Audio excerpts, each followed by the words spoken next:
So, you know, Trump's the best businessman, he's the best negotiator. Really? Because he keeps on telling Greenland, like, oh my god, we need you military, strategically, and especially for your rare minerals, because China shut us off from our rare minerals, so, like, you're our only hope. Does that strike you as the best way to negotiate? We're desperate! So desperate, we're going to send you the vice president, who's going to insult your country within 3 minutes of landing.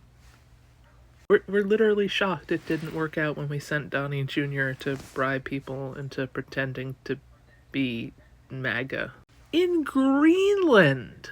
Oh, there are like no words for like, did you think that was going to work? Is Trump's first threat of global tariffs, tariffs on China, Mexico, and Canada. China said, like, and cut us off from rare minerals. So then Donald was like, okay, well, who else has them? Greenland. Yay! We'll just take over Greenland. I'm sure they won't have any problems with that. But in the meantime, we're not getting rare minerals, or nearly enough, because China cut off our supply 4 months ago. You know all those semiconductors that run, like, everything?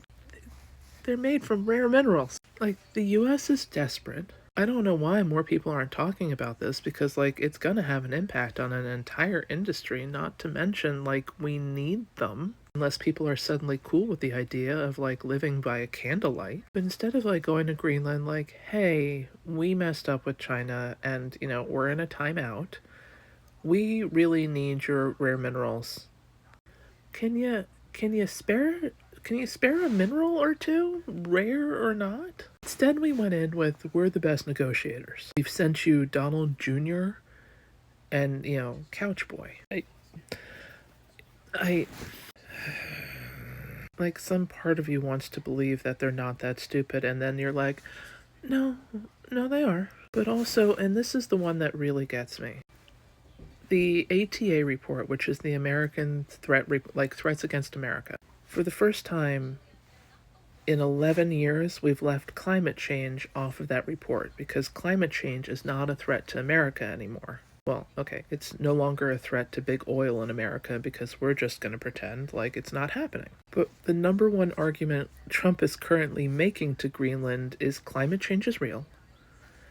The globe is heating up, weather is becoming more unstable, your ice caps are melting, your water levels are rising. Before your rare minerals are underwater, why don't we help you hold off climate change?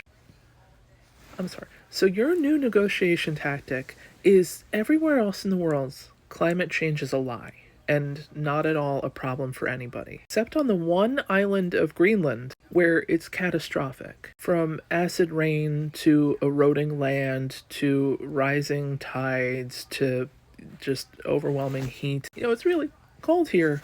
10 years. It won't be. Your new negotiation tactic is climate change is only on one place in the world. People who have never negotiated in their lives are aware of how bad a negotiation tactic this is. I don't even know where to, like, let us save you from climate change by excavating half of your country for its resources. You know what really holds off rising sea levels? Lowering the ground level of your country by a couple feet. If life was fair, Trump would have to write an apology and send a check back to everybody who's ever bought his book. Can't wait to see what their next strategy is, because, like, you feel like you have to be high in order to get what's going on, and then you realize, like, no, you don't. It's really that stupid. They are really that stupid. They actually think this is how it's gonna work. Like, Greenland's gonna be like, oh. Well, there were 5 people on our island wearing a MAGA hat, so obviously we should become part of America. But also, weirdly, we want to control Greenland, but we don't want to make you the 52nd state. We just want to control you. So Greenland's good enough to strip mine, but not to make a state? I got questions. Seriously, the more you look into it, the more your brain just goes like, what?